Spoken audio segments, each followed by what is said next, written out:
menyaksikan breaking news. Sesaat lagi kita akan menyaksikan terkait dengan polisi yang akan mengungkap terkait kasus pembunuhan Kepala Cabang Bank BUMN.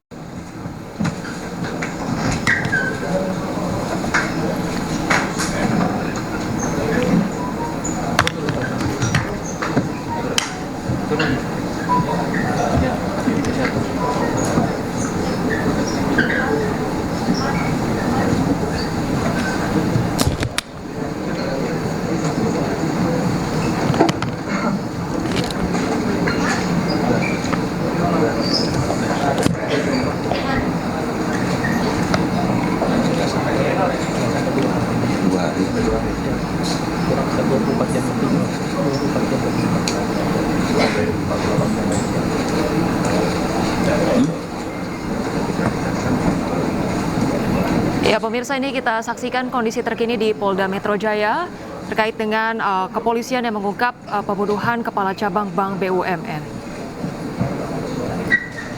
Dan sejumlah tersangka pemirsa ini sudah tampak berdiri dan menghadiri terkait dengan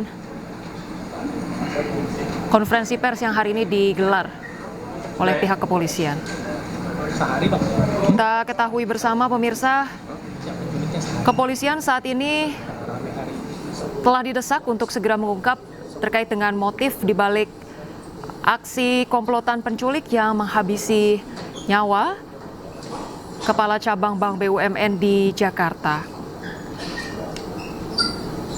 Adapun diharapkan pemirsa pengungkapan motif kasus oleh Polda Metro Jaya dapat membantu pihak keluarga memikirkan langkah selanjutnya.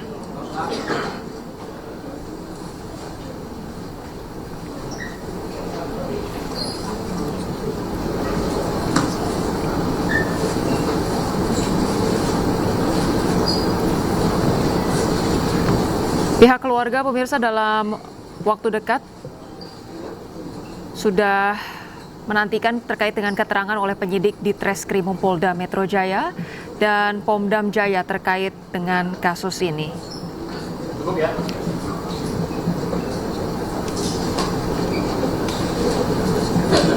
Sebelumnya pemirsa, kepolisian telah meringkus sebanyak 15 orang terkait dengan kasus penculikan dan pembunuhan terhadap kepala cabang sebuah bank di Jakarta. 4 aktor utama penculikan dan pembunuhan kepala cabang sebuah bank di Jakarta berinisial MIP. Sebelumnya pemirsa, jasadnya ditemukan di Bekasi, Jawa Barat pada Kamis tanggal 21 Agustus lalu. Bisa kita mulai, rekan-rekan? Baik, bismillahirrahmanirrahim. Assalamualaikum warahmatullahi wabarakatuh. Salam sejahtera buat kita semua. Shalom, Om Swastiastu, salam kebajikan, namo buddhaya. Yang kami hormati Bapak Dirreskrimum Polda Metro Jaya beserta tim, rekan-rekan Kasubdit Jatanras dan Kasubdit Resmob, kemudian rekan-rekan penyidik, kemudian yang kami hormati Bapak dan Pomdam Jaya hadir juga pada siang hari ini rekan-rekan, kemudian yang kami hormati rekan-rekan kami dari Bithumas Polda Metro Jaya, Pak Kasubdit Penmas, dan yang kami hormati dan kami banggakan rekan-rekan kami jurnalis dan media yang sudah berkenan hadir siang hari ini. Rekan-rekan, saat ini akan kita sama-sama atau kami melaksanakan konferensi pers penjelasan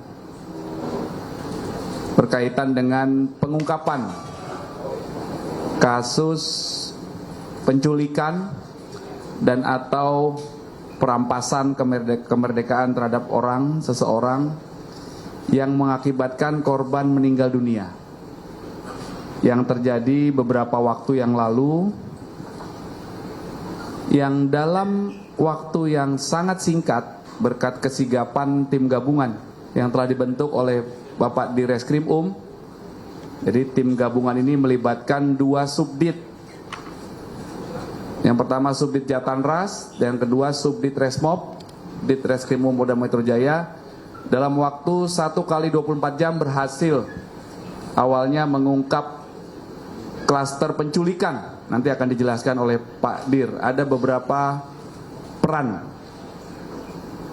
Kemudian setelah kasus ini dikembangkan, penyidik langsung melakukan komunikasi, koordinasi, kolaborasi, melakukan kerjasama, dan langsung direspon cepat oleh rekan-rekan kami dari jajaran Pomdam Jaya. Ini merupakan wujud komitmen Polda Metro Jaya dan Kodam Jaya senantiasa bekerja sama dalam berbagai aspek dalam menjaga Jakarta. Ya, kolaborasi dan kerjasama ini terjalin sangat baik sehingga akhirnya peristiwa penculikan, peristiwa perampasan kemerdekaan terhadap seseorang ini dapat terungkap dengan baik. Yang pertama tentunya kami persilakan kepada Bapak Direskrim untuk menyampaikan kronologis dan proses pengungkapannya. Setelah itu nanti kami berikan kesempatan juga kepada Bapak dan Pomdam Jaya untuk menyampaikan proses kerjasama dan hasil atau langkah-langkah yang telah dilakukan. Kami persilakan Pak Dir.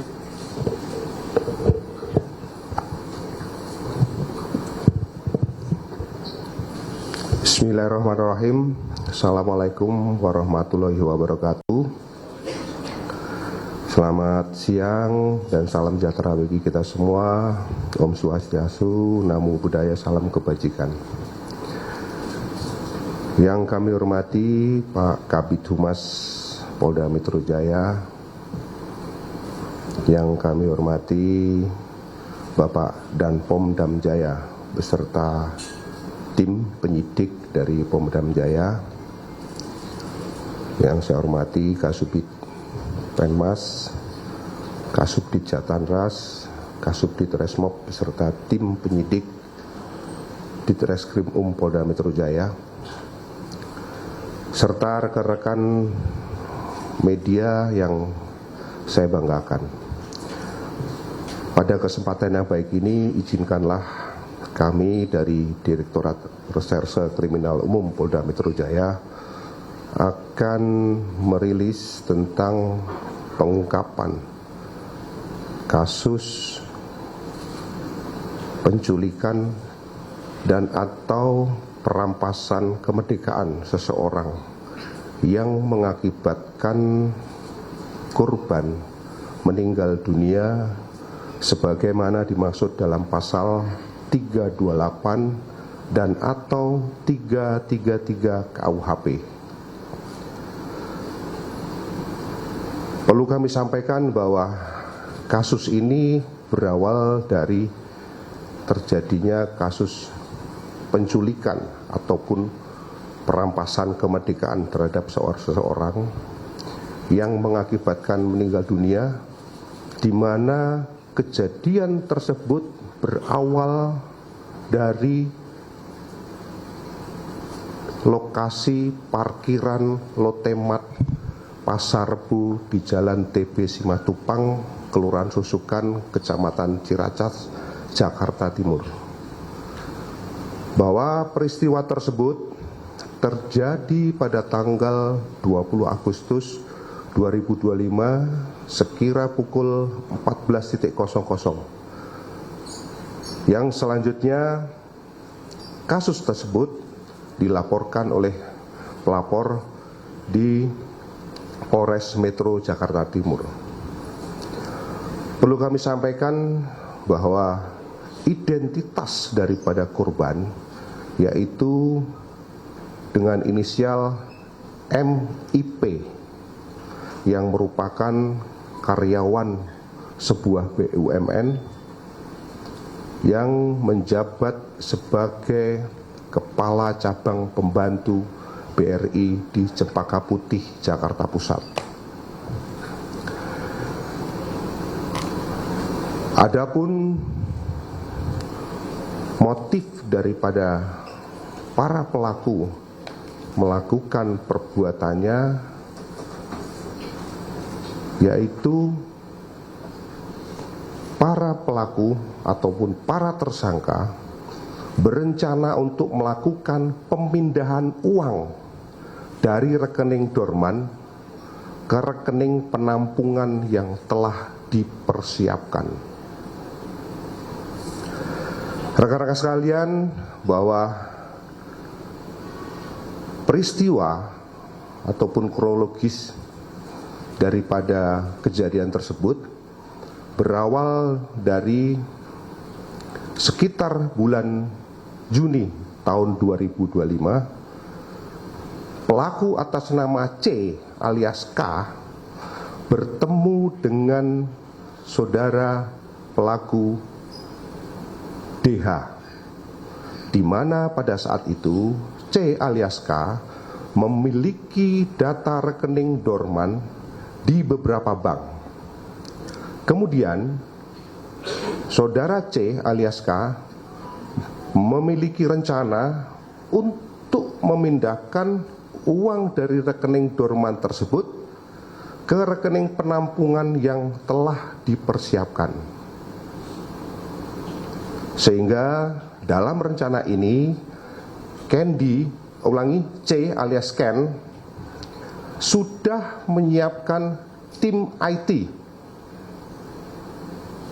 Namun untuk melaksanakan hal tersebut memerlukan persetujuan ataupun otoritas dari kepala bank. Sehingga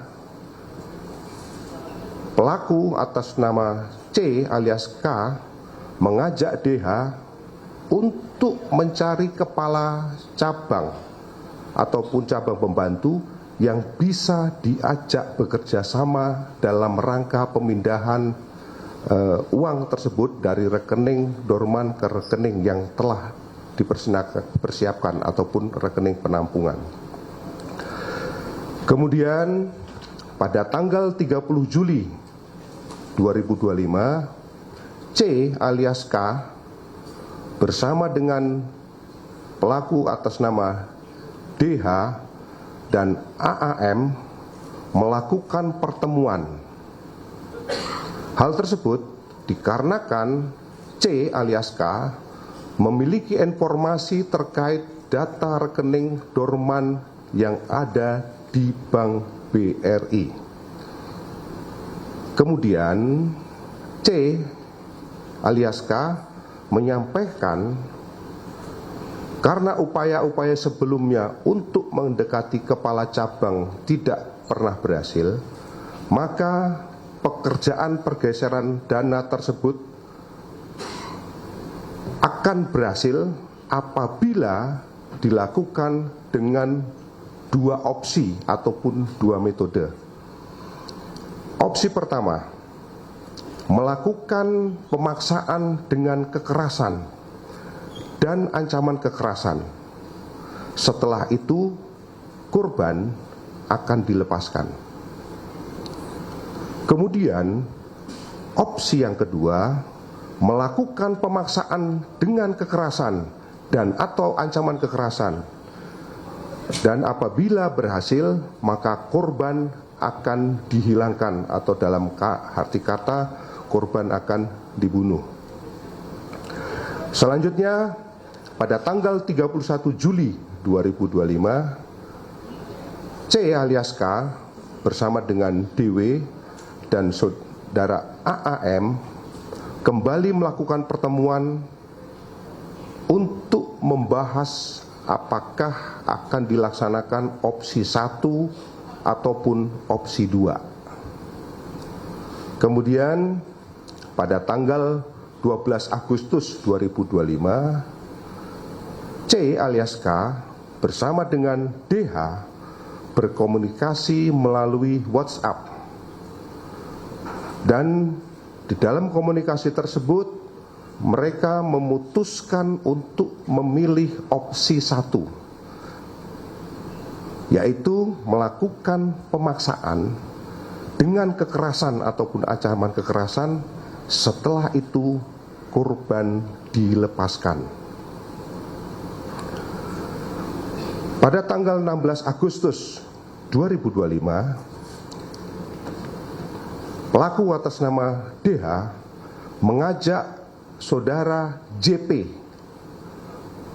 di mana pertemuannya dilaksanakan di salah satu tempat di sekitar kota wisata Cibubur, dan menanyakan apakah memiliki kenalan dari kelompok preman atau orang yang bisa membantu mereka dalam melaksanakan pekerjaan ini, boleh dari sipil ataupun boleh dari aparat.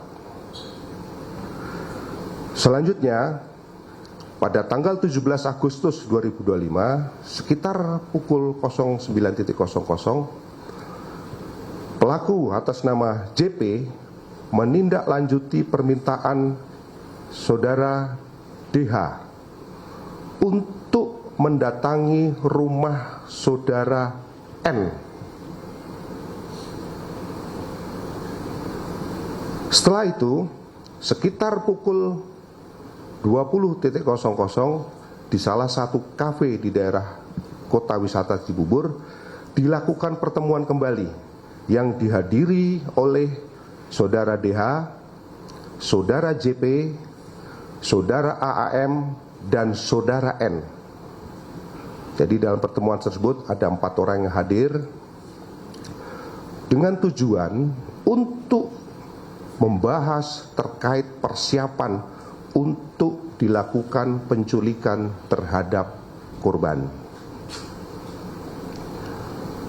Pada tanggal 18 Agustus 2025 dilaksanakan pertemuan kembali yang dihadiri oleh saudara DH, saudara AAM, saudara JP, dan saudara N di salah satu kafe di kota wisata di daerah Cibubur untuk membahas persiapan penculikan. Di dalam pertemuan tersebut, DH dan AAM bertugas untuk menyiapkan tim yang akan mencari alamat korban serta mengikuti korban, di mana dalam tim tersebut terdiri dari 5 orang. Ulangi, terdiri dari 3 orang. Yang pertama adalah saudara R, saudara E, dan saudara B. Kemudian JP, saudara JP, menyiapkan tim untuk membantu membuntuti korban, yaitu dengan inisial saudara AW, serta menyiapkan tim yang akan melakukan penculikan terhadap korban.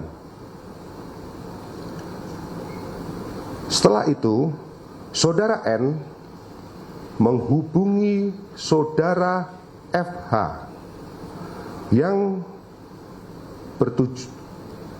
bertugas ataupun yang disiapkan untuk tim yang akan melakukan penculikan terhadap korban. Kemudian pada tanggal 19 Agustus 2025 sekitar pukul 10.00 saudara F menghubungi saudara E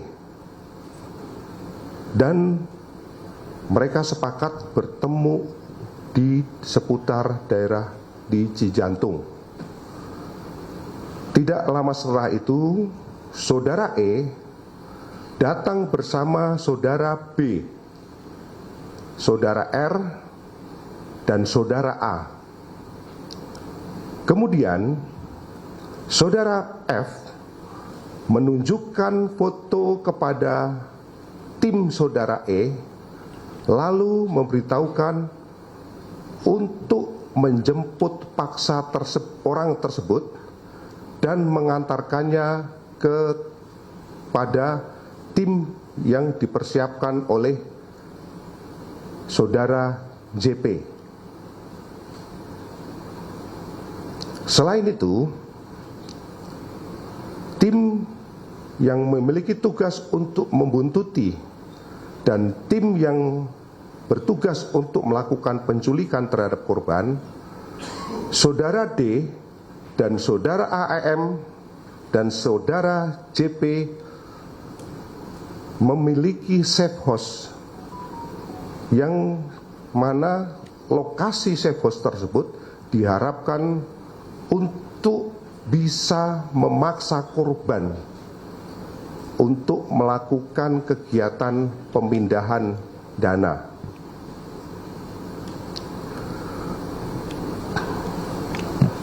Rekan-rekan sekalian, selanjutnya pada tanggal 20 Agustus 2025, setelah dilakukan serangkaian kegiatan pembuntutan terhadap korban, kemudian pada saat sekitar pukul 15.30 waktu Indonesia bagian Barat, di parkiran Lotemat Pasar Rebo, Jakarta Timur, korban berhasil diculik oleh tim yang berisi pelaku saudara E, saudara R, saudara B, saudara R, dan saudara A. Di mana di dalam penculikan tersebut, kelima orang pelaku menggunakan kendaraan Avanza warna putih. Ini yang terekam di CCTV, rekan-rekan sekalian. Dan selanjutnya, setelah berhasil melakukan penculikan, dibawa pergi untuk diserah terimakan kepada tim lain, yaitu tim yang berisi pelaku JP, pelaku N, pelaku atas nama U, dan pelaku D. Di mana di dalam serah terima tersebut, korban yang tadinya di Avanza warna putih digeser ke mobil Fortuner warna hitam, tepatnya di wilayah Kemayoran, Jakarta Pusat, sekitar pukul 21.00. Selanjutnya, dari pukul 21.00, setelah korban berada di penguasaan tim saudara JP, N, U, dan D, untuk menunggu tim penjemput yang dipersiapkan oleh saudara C alias K, yang rencananya akan dibawa ke safe house yang telah disiapkan. Karena tim penjemput tidak kunjung datang, sedangkan pada saat itu korban kondisi sudah dalam keadaan lemas.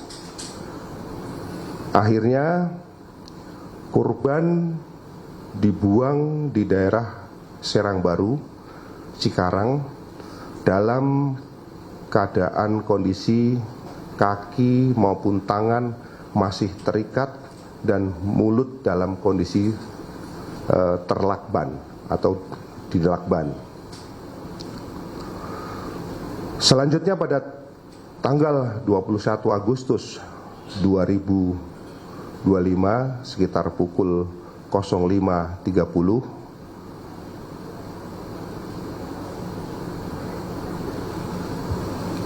Polsek dari Cikarang mendapatkan laporan tentang penemuan mayat dari warga masyarakat sekitar, dan selanjutnya dilakukan penanganan dan olah TKP. Kemudian setelah dilakukan visum, kami sudah mendapatkan hasil sementara daripada visum et repertum, di mana korban meninggal diakibatkan karena kekerasan benda tumpul pada leher yang menekan jalannya nafas dan pembuluh nadi besar, ya, pembuluh nadi besar, sehingga menimbulkan ataupun menyebabkan mati lemas. Namun hasil tersebut masih belum final karena kami masih menunggu hasil pemeriksaan toksikologi. Rekan-rekan sekalian, selanjutnya tim gabungan dari Subditresmob dan Jatanras setelah melakukan serangkaian penyelidikan dan pendalaman dengan mengumpulkan keterangan saksi-saksi maupun alat bukti yang ada, alhamdulillah akhirnya kami berhasil mengamankan sebanyak 15 orang tersangka, di mana dari 15 tersangka tersebut kami membagikan menjadi 4 kategori clustering atau 4 kategori atau 4 klaster.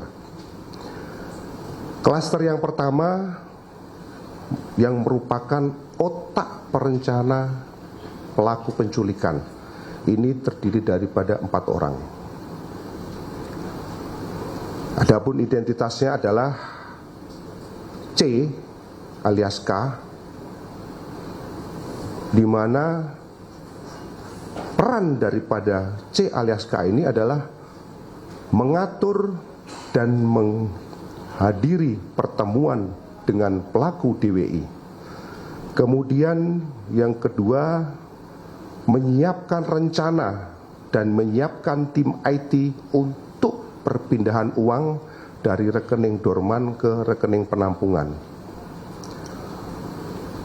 Kemudian peran yang ketiga adalah mencari ataupun yang pelaku C ini memiliki informasi tentang rekening-rekening dorman yang ada di bank. Selanjutnya, pelaku yang kedua adalah pelaku DW. Pelaku DW ini perannya adalah yang pertama menghadiri pertemuan dengan saudara C alias K. Kemudian saudara,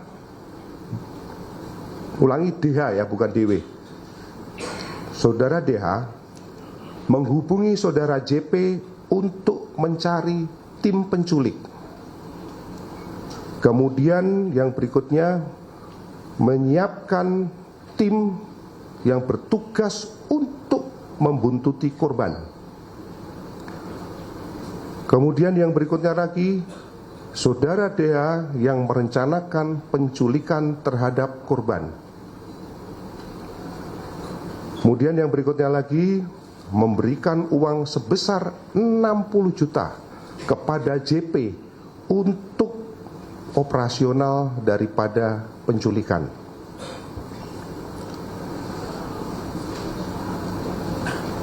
Selanjutnya, pelaku yang ketiga adalah pelaku atas nama AAM. Ini berperan untuk menghadiri pertemuan bersama saudara C alias K dan saudara DWI. Ulangi, saudara DH. Kemudian AAM juga merencanakan penculikan terhadap korban dan menyiapkan tim yang bertugas untuk membungkuti korban. Selanjutnya, pelaku yang keempat adalah saudara JP bertugas mempersiapkan tim eksekutor bersama dengan saudara N.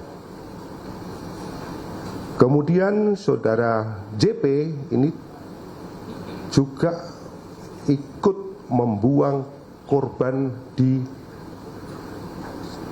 Cikarang bersama saudara N. Kemudian yang ketiga berperan mengkoordinir dan mengawasi jalannya pembuntutan sampai dengan kegiatan daripada penculikan terhadap korban. Kemudian peran yang berikutnya adalah memberikan uang sebesar 150 juta kepada saudara N untuk operasional penculikan. Rekan-rekan sekalian, itu adalah klaster daripada otak perencana penculikan terhadap korban. Kemudian klaster yang kedua, ini merupakan klaster eksekutor penculikan terhadap korban, di mana di dalam klaster penculikan terhadap korban ini kami berhasil mengamankan sebanyak 5 orang tersangka. Yang pertama dengan inisial E, ini berperan memasukkan secara paksa korban ke dalam mobil Avanza putih, kemudian melakukan penganiayaan kepada korban. Yang berikutnya melilitkan lakban ke wajah korban, kemudian mengikat tangan korban dengan tali rafia. Dan pelaku E menerima uang sebesar 45 juta rupiah dari saudara FH untuk operasional penculikan, yang kemudian uang tersebut dibagikan kepada 4 rekannya yang lain, masing-masing dengan besaran 8 juta rupiah. Selanjutnya, pelaku yang kedua atas nama REH ini berperan membantu saudara E, pelaku yang pertama, untuk memegangi korban dari belakang dalam proses melilitkan lakban dan mengikat tangan korban. Selanjutnya, pelaku JRS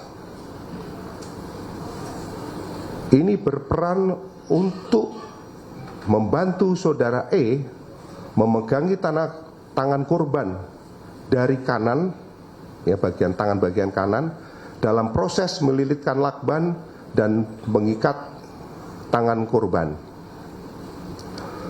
Selanjutnya, pelaku atas nama AT ini berperan membantu saudara E untuk memasukkan korban secara paksa ke dalam mobil Avanza putih.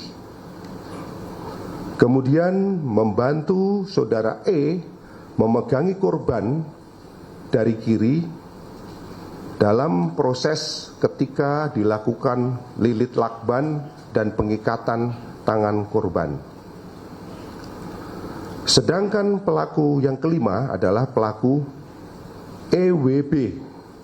Ini merupakan driver daripada mobil Avanza pada saat terjadi penculikan. Kemudian di klaster ini ada terlibatan oknum TNI. Nanti untuk lebih jelas akan disampaikan oleh Danpom Jaya, baik identitas maupun peran daripada tersangka tersebut. Adapun klaster yang ketiga adalah klaster penganiayaan yang mengakibatkan korban meninggal dunia. Ini sebanyak 3 orang Yang pertama adalah saudara JP, yang mana JP ini juga merupakan salah satu otak perencana, tapi juga sekaligus sebagai eksekutor. Karena seperti kita ketahui bersama bahwa JP ini juga berada di dalam mobil Fortuner warna hitam, yang mana korban ketika dipindahkan setelah diculik itu dipindahkan dari Avanza putih ke Fortuner hitam.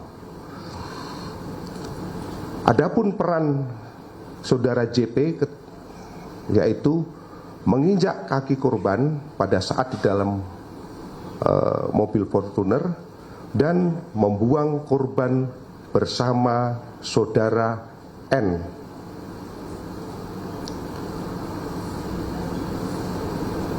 Tersangka yang kedua adalah saudara MU. Ini merupakan sopir ataupun driver yang mengendarai mobil Fortuner yang digunakan untuk membawa korban dari Kemayoran sampai dengan lokasi pembuangan di daerah Bekasi. Kemudian yang ketiga adalah saudara DSD. Ini merupakan driver juga yang tadi bergantian dengan saudara MU. Jadi ini driver Fortuner karena bergantian. Jadi pada saat di dalam mobil tersebut karena terjadi penganiayaan, si MU ini nggak kuat pada saat nyupir karena sedikit oleng, sehingga digantikan oleh saudara DS. Kemudian di dalam klaster ini terdapat satu tersangka yang merupakan oknum TNI, nanti akan dijelaskan detail oleh Dan Pomdam Jaya. Kemudian yang klaster keempat yaitu klaster surveillance ataupun orang yang bertugas membuntuti korban. Ini berhasil kita tangkap sebanyak 4 orang. Yang pertama adalah saudara AW, kemudian yang kedua adalah saudara EWH, sedangkan yang ketiga adalah saudara RS, yang keempat adalah saudara RS.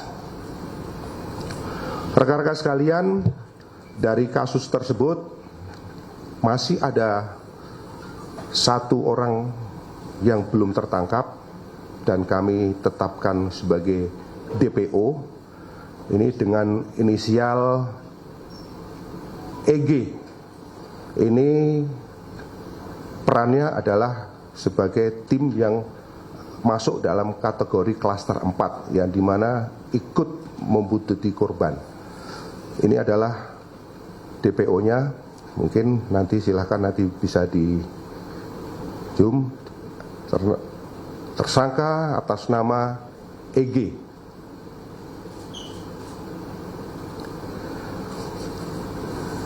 Rekan-rekan sekalian,